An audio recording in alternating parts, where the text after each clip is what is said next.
So back in 2015, in August, the very end of August, I celebrated my very last day at my former church, Faith Church. There was a wonderful celebration.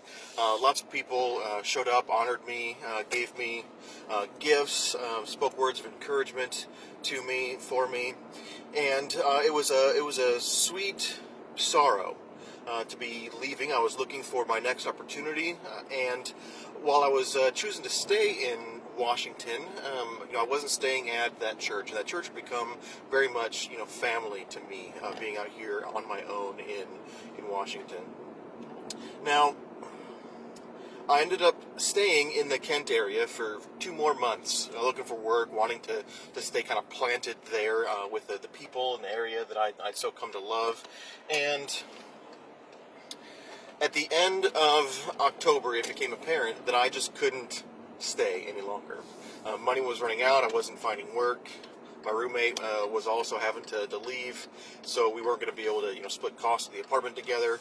And so I made the decision to go ahead and move back home to Indiana. Now that decision was a hard decision. It was a good decision. It was hard because I was in my 30s already, and moving back in with mom and dad, you got to swallow some pride to do that. But it was also, joyful because I got to go and be with my family, who I hadn't been living in Indiana since I turned 18, going off to college, home for summers, but not really permanently living there, and being around my family, my brothers, my sister, their families. And so I was getting the chance to go and be with my family. And so Halloween night, I packed up all my belongings, sold whatever didn't fit in my car, and I hit the road. Now, when I decided to take that trip, I opted to make it as quick as possible. Just get from point A to point B. So my plan was just to drive for as long as I could, and then wherever I was, stop in my car and sleep. So I didn't leave until 7 o'clock or so Halloween night.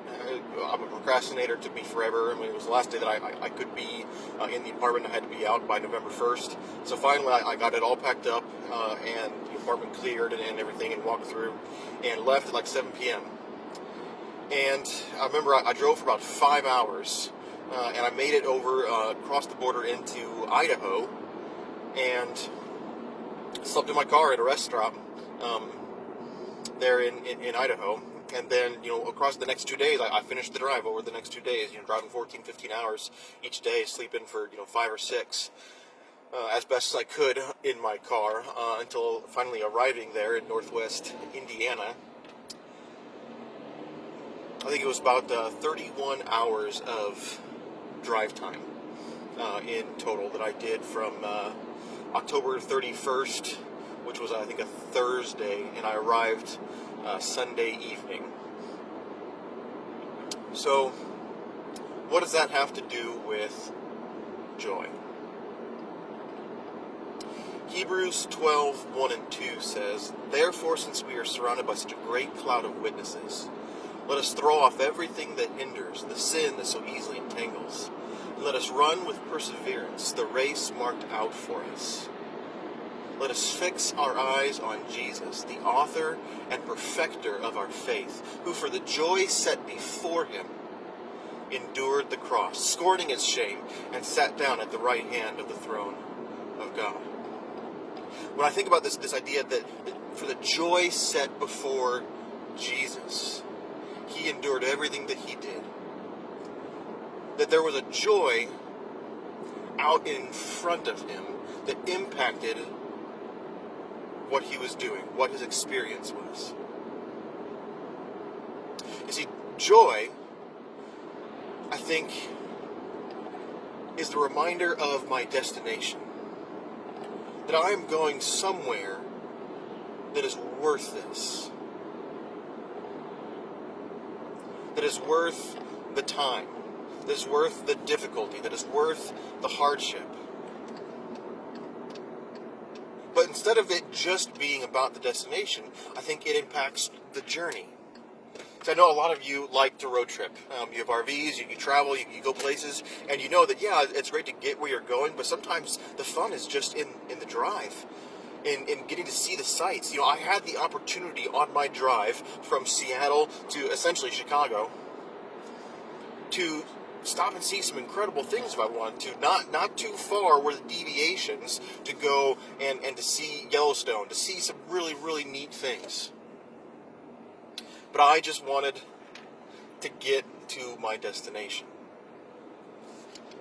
So joy, if joy is what's set before me, that I know that I have a home, I know that I have a place that I'm going to, then my journey becomes that much more joyful.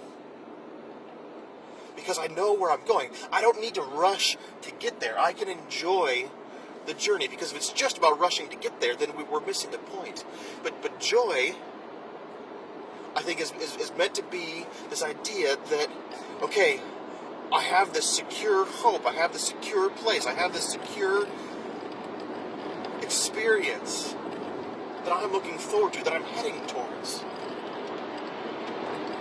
But if I'm not enjoying the journey to get there, then something is wrong.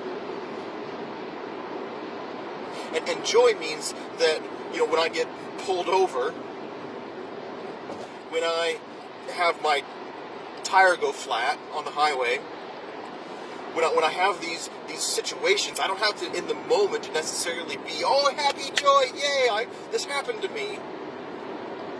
I can be frustrated, I can be discouraged, I can be angry even in a moment.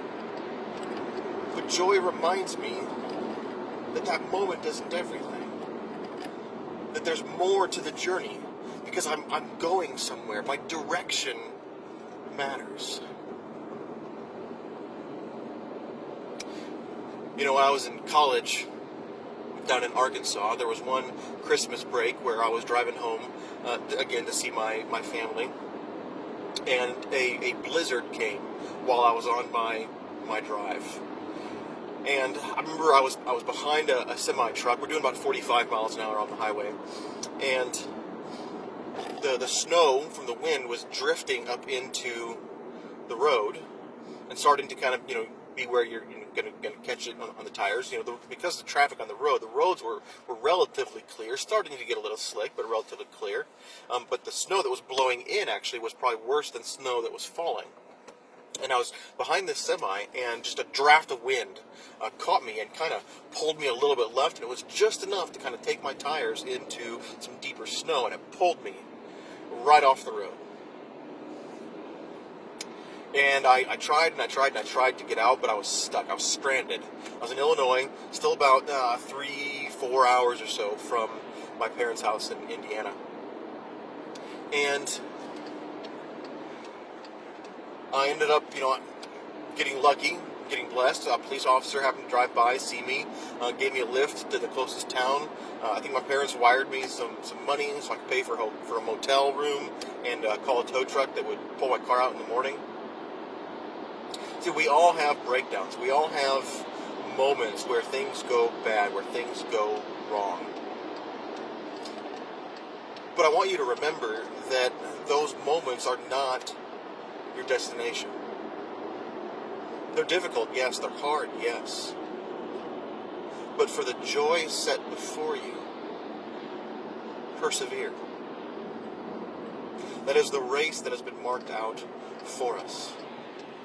That we might experience this life, this race, with joy. With a joy that goes deeper than any circumstance, any moment. Because you know where your home is. And you know that's where you're going. And again, you don't have to rush to get there. You can enjoy the journey. So my prayer for you would be that you enjoy the journey. That you would look ahead and let that joy be the foundation that gets you through the hard parts in the journey.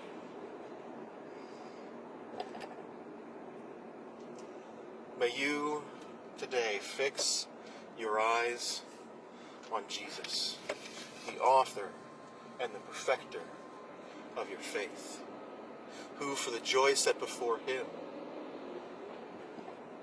endured the cross, scorning its shame, and sat down at the right hand of the throne